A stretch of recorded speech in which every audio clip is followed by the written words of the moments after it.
إذا وفي مواكبة لهذا الموضوع انضم إلينا في الاستديو الأستاذ صابر الغراوي صحفي بجريدة الراية القطرية. أهلا بك صابر، سعيد جدا بلقائك اليوم. أهلا بك. لكن قبل الحديث صابر عن الQMB لابد أن نشير إلى المؤتمر الصحفي لرئيس الاتحاد القطري لكرة القدم الشيخ حامد بن خليفة بن أحمد آل ثاني وجمال بلماضي المدرب الجديد للعنابي. أبرز ما دار، وفهد ثاني كان موجود، أبرز ما دار في هذا المؤتمر. هو أبرز ما دار في المؤتمر كان تعليق على العنوان الرئيسي أن جمال بلماضي مدرب بلا ماضي. الحقيقة كان كل تصريحات رئيس الاتحاد بتتكلم في الجزئية ديت، كان في اعتراف ضمني، وانا شايف ان هي مغامره من الاتحاد تعيين جمال بلماضي مدربا للمنتخب الاول، ولكنها مغامره محسوبه بعض الشيء، فيها ابجديات تشير او حيثيات للقرار تساعد الاتحاد على اتخاذ هذا القرار. جميعنا يتفق على ان جمال بلماضي تاريخه لا يؤهله لقياده منتخب او اسم كبير كالمنتخب القطري، ولكن وجوده في الدوري القطري او في كواليس الدوري القطري والمنتخب المنتخب الذي خاض بطولة غرب آسيا في الفترة الأخيرة وخبراته كلاعب كبير، دي الامور اللي شافها رئيس الاتحاد او منظومه الاتحاد بشكل عام قد تساعد جمال بلماضي على النهوض بالكره القطريه في الاستحقاقات الهامه المقبله. دي كلها كانت مؤشرات، فضلا على انه مدرب عربي ومتواجد منذ عده سنوات. التجربه اللي خاضها مع الاخويه كانت ناجحه بنسبه كبيره. دي كلها حيثيات شاف الاتحاد انها من الممكن انها تفيد المنتخب القطري بشكل عام. الجزئيه الثانيه الخاصه بفهد تاني، الحقيقه فهد تاني يمكن خاض اختبار غير قوي بالمره، اختبار تصفيات البطوله الاسيويه. هو نجح في اختبار كان سهل ونجح فيه، وده كان امر طبيعي ومتوقع. توقعنا ان فهد الثاني يستمر في قياده المنتخب الاول، ولكن الاتحاد ارتأى، او دي وجهه نظر الاتحاد في الفتره المقبله، ان فهد الثاني يقود المنتخب الاولمبي للتصفيات الهامه، تصفيات اولمبياد ريو دي جانيرو في 2016. دي رؤيه الاتحاد، والايام هي اللي هتكشف لنا اذا كانت رؤيه الاتحاد صحيحه او الحيثيات كانت فيها بعض المشكلات. ننتظر الاستحقاقات القادمه اكيد ونشوف ان شاء الله يوفق جمال بلماضي في هذه المهمه. نرجع للQMB. فريقان امس السد وقطر كانوا متكافئين امس المباراه. نعم، كانت في نديه كبيره جدا في المباراه من حيث المستوى، لان كمان مع احترامنا للفريق القطراوي استحق. اتكلم بالتشكيله انا قبل بدايه المباراه. فيها قطر انا تحديدا بتكلم عن التشكيله. احنا طبعا بنهنئ الفريق القطراوي، بنهنئ رمز النادي الشيخ حمد بن سحيم، بنهنئ رئيس النادي الحالي الشيخ جاسم بن حمد. الحقيقه الفريق القطراوي على ارض الملعب استحق الفوز، ولكن ده لا يمنعنا من الاعتراف ان حسين عموته قدم المباراه على طبق من فضه للازاروني. الحقيقه انا من الممكن ان احترم وجهه نظر حسين عموته في انه ريح بعض لاعبيه، ولكن انا كمان ليا رايي الشخصي. انا ما كنتش شايف ابدا في امر يضر سعد الدوسري انه يلعب المباراه بدل محمد صقر شايفينه بعيد عن المباريات من فتره طويله، فقد حساسيه المباريات، وشفناه بالفعل ارتكب بعض الاخطاء، منهم ضربه الجزاء اللي كانت مؤثره جدا. ايه اللي كان هيضير راؤول جونزاليس ما بيلعبش اساسا من فتره طويله بسبب الاصابات، ورجع بالعكس كان فرصه انه يعود لحساسيه المباراه لو كان شارك. خلفان حتى لو كان شارك شوط ما كانش فيه مشكله. انا مش شايف ان الضغط المباراه لسه عندنا يوم الاربعاء اللي جاي، الا اذا كان في امور احنا ما نعلمهاش، في اجهاد زايد عن اللزوم عن اللعيبه. انما انا كنت شايف ان كان من الممكن يحدث بعض التوازن. حسين عموته لازاروني طبعا استفاد، ولازاروني طبعا فاجئنا كمان. دي جزئيه انا عايز اعلق عليها. واضح ان كاس النجوم دي مدمره المدربين. لو تذكر يا جاسم في 2010 عقب فوز السد باللقب، المدرب الروماني اولاريو كوزمان خرج في المؤتمر الصحفي بعد البطوله مباشره واعلن استقالته من تدريب السد. صارت البطوله هذه مقصله للمدربين. جه لازاروني النهارده قال برضو ان هو مش هيكمل. حتى المدرب الغرافه لما فاز ما كملش الموسم ومشي. عدنان درجال لما فاز مع الوكره برضو ما كملش الموسم ومشي. الحقيقه البطوله دي غريبه، لها علاقه بالمدربين، علاقه غريبه جدا. انما بشكل عام المباراه كانت قويه، كانت فيها نديه كبيره جدا. الفريق القطراوي استحق الفوز باللقب الخامس. البطوله كمان ما فيش فيها حد قدر يفوز بها مرتين حتى الان. المباراه كانت جيده وتليق بالنهائي. كان ينقصها فقط الحضور الجماهيري حتى تزداد سعادتنا ومتعتنا بالمباراه. هذا الفوز بيكون محفز للملك القطراوي للاستمرار في الدوري نقول؟ ده من المفترض، لان الملك القطراوي ده جانب معنوي مهم جدا هيفيد. انا اعتقد بنسبه كبيره جدا هيفيد القطراوي، واتمنى الا يؤثر سلبا على السد، لان السد لو كان حقق البطوله دي الحقيقه احنا شفنا حاله عصبيه كبيره جدا في السد حتى بعد مباراه طلال البلوشي نال البطاقه الحمراء بعد انتهاء المباراه بالامس. اتمنى ان المشكلات دي او التاثير النفسي السلبي ما ينعكسش على السد في البطوله الاسيويه. في المقابل الفريق القطراوي من المفترض او ان المؤشرات كلها بتقول انه هيستفيد معنويا لانه ما زال في دائره الخطر 27 نقطه لا تضمن له على الاطلاق البقاء في بطوله الدوري. حتى الشيخ جاسم بن حمد عقب نهايه المباراه بالامس وعقب الفوز وفي وسط فرحه الفوز اتكلم على المكاسب المعنويه اللي ممكن هيستفيد منها الفريق في الفتره المقبله. لازاروني كمان مطالب بانه يستغل الحاله الجيده او الحاله المعنويه اللي عليها الفريق حتى ينهي رمم خطوطه قطر من خلال هالمباراه هذه. لا انا ما اقدرش الخط الخلفي احنا نتكلم.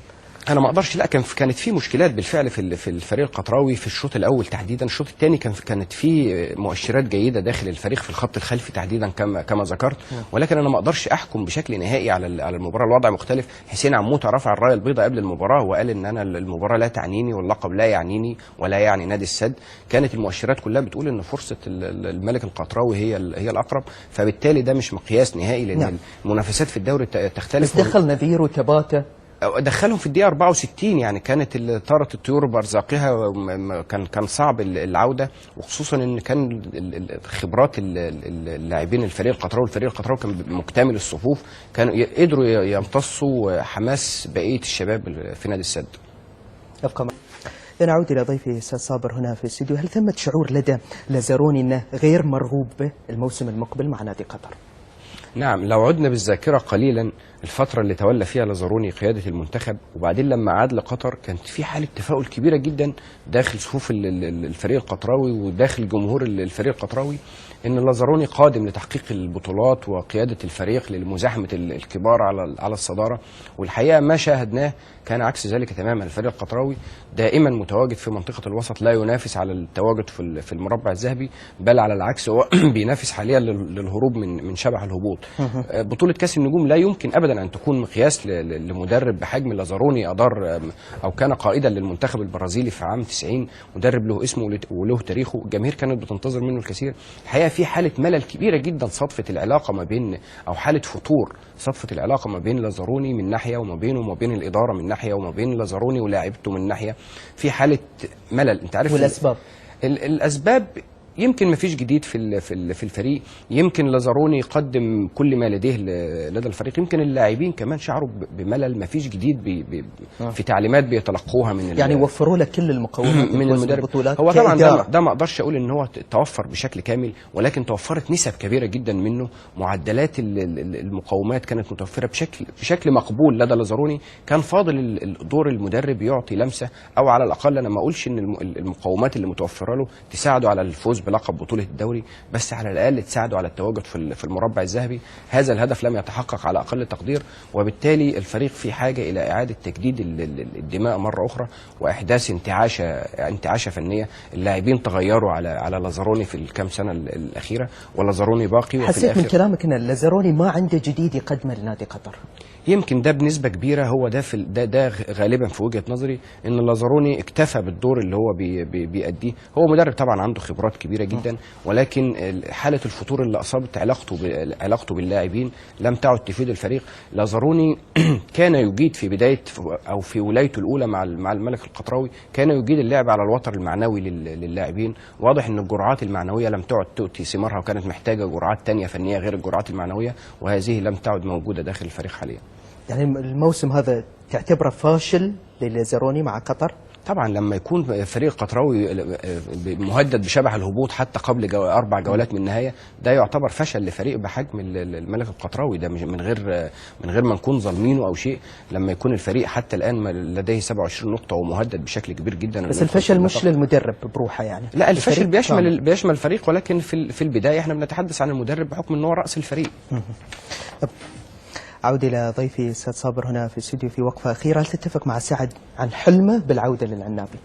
نعم، خليني بس الأول أقول لأبو سطام العفو، لان هو بيشكر منتقدي العواجيز، وانا كنت اول من انتقد العواجيز بعد المباراه الاولى في الدوري تحديدا عقب الهزيمه من معيزر في اللقاء الافتتاحي للمصلال، واتكلمت عن الظاهره دور دي. الشياب انت صابر الكبار في السن، انا كانت ظاهره لفتت الانتباه وما ينفعش ان انا اتجاهلها وما اعلقش عليها. لا انا خلاص انا عديت السن من زمان، طبعا دي ملحوظه جميله.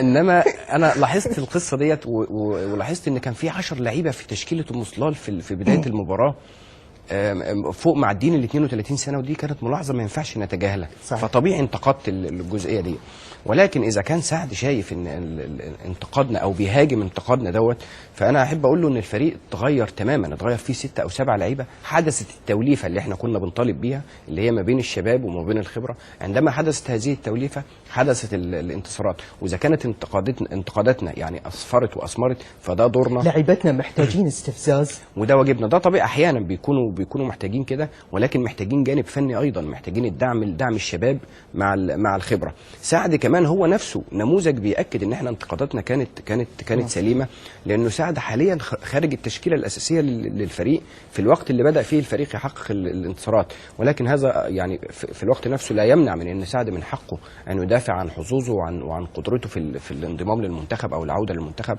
سعد اسم كبير ولاعب جيد ولديه الامكانيات، ولكن يجب ان يستغل هذه الحوافز وهذه الانتقادات لصالحه. اذا كان مشعل عبد الله عاد للمنتخب فالجميع راى ما فعله مشعل عبد الله في هذا الموسم والمستوى الرائع الذي قدمه مع فريق الاهلي. اذا كان سعد قدم مع مصلال نصف ما قدمه مشعل عبد الله مع الاهلي، فاهلا به في صفوف المنتخب في بس الدور الاكبر لعوده مصلال كان لعوده ايضا المدرب التركي، كان له دور كبير. المدرب دوره اقل بكتير جدا من دور اللعيبه داخل ارض الملعب.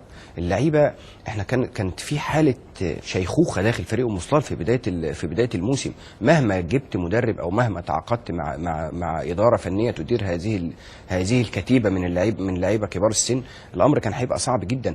المدرب الجديد جه لقى فيه حوافز كبيره جدا، لقى فيه تشكيله. الفريق كان ضايع قبل، لقى فيه نعم، لانه يعني جاء عدل في الفريق، غير. لا هو غير جه بلعيبه جديده، الوضع كان جديد. طبعا احنا لا نبخس دور المدرب والجهد اللي بذله، ولكن المدرب نفسه بولند المدرب التركي لو كان جه على التشكيله القديمه، واكد لك كان مصلال حاليا ضمن بطاقه الهبوط من زمان قبل معيزر كمان.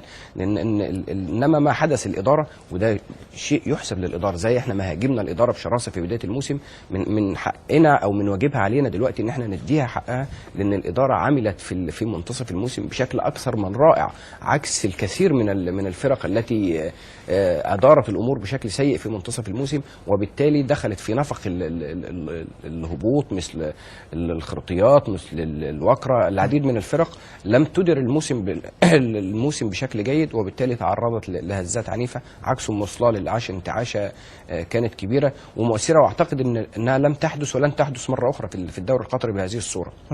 ماذا عن الوكرة؟ نتكلم عن تعيين الكنزاري في هذا التوقيت، هل هو صائب؟ على العكس بقى تماما من مصلال حدث مع الوكرة. الإدارة الوكروية لم تتمكن من إدارة الموسم بالشكل الصحيح. شاهدنا كلنا البداية الرائعة وتصدر جدول الترتيب، وحاليا هو الفريق المرشح الأول للهبوط مع فريق معيزر. مو بجديد على الوكرة في موسم نفس السيناريو مكرر بالفعل. الفيلم ده شايفينه كتير جدا. انما الخطوه التعاقد مع ماهر الكنزاري انا في رايي الشخصي انسب خطوه من الممكن ان تتم داخل الفريق حاليا، لان الاداره وصلت لطريق مسدود في التعامل ما بين الجنرال عدنان درجال مع لعيبته. كان الطبيعي جدا ما ينفعش نضحي بجميع اللعيبه في هذا التوقيت. كان الاختيار الطبيعي والاختيار الاسهل هو قبول استقاله المدرب العراقي عدنان درجال. بقي المدرب البديل. مين اللي هيكون بديل؟ مو مع رحمه الله يعني. كانت مشاكل، بعض المشاكل أكثر رحمه الله وسباستيان سويس، كانت في مشاكل الحقيقه كتيره جدا ما بين. انا دلوقتي مش في صدد ان انا اقول مين المخطئ ومين اللي كان على صواب، ولكن في النهايه كانت في مشاكل كتيره جدا حدثت ما بين المدرب وما بين لعيبته. كان من الطبيعي او من السهل او هذا التوقيت تحديدا التضحيه بالمدرب هي الاسهل.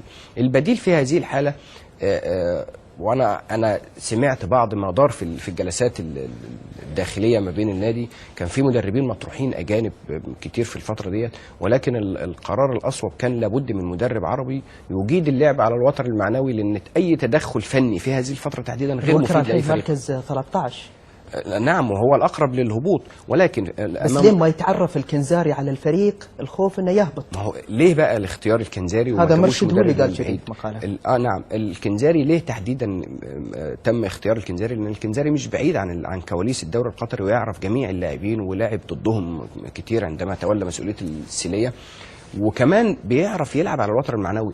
الوكره دلوقتي حتون عن صدمه هم في النهايه، الوكره محتاجين صدمه ايجابيه، محتاجين يعني صدمه معنويه في الوقت الحالي، ومحتاجين مدرب عربي قريب منهم يقدر يكلمهم ويقدر يشجعهم ويقدر يحفزهم. ماهر الكنزاري كما ذكرنا ليس بعيدا عن كواليس الدوري، واربع مباريات كمان، المباريات المقبله للوكره ليست بالصعوبه اللي ممكن تخلي تشعر ماهر الكنزاري او ماهر الكنزاري اكيد درس المباريات المتبقيه قبل قبول هذه المهمه. اعتقد ان مبارياته المقبله امام العربي اولا، ثم قطر، ثم الاهلي، واخيرا الغرافه، مباريات ليست مستحيل الفوز فيها، بالعكس وارد جدا الفوز فيها، ومن الممكن في النهايه تلاقينا بنشيد بماهر الكنزاري والانتعاشه اللي عملها مع الوكره، زي ما احنا بنشيد ببولنت والانتعاشه اللي عملها مع مسلار. استاذ صابر غراوي صاحب جريده الراي القطريه، شكرا جزيلا لك. شكرا.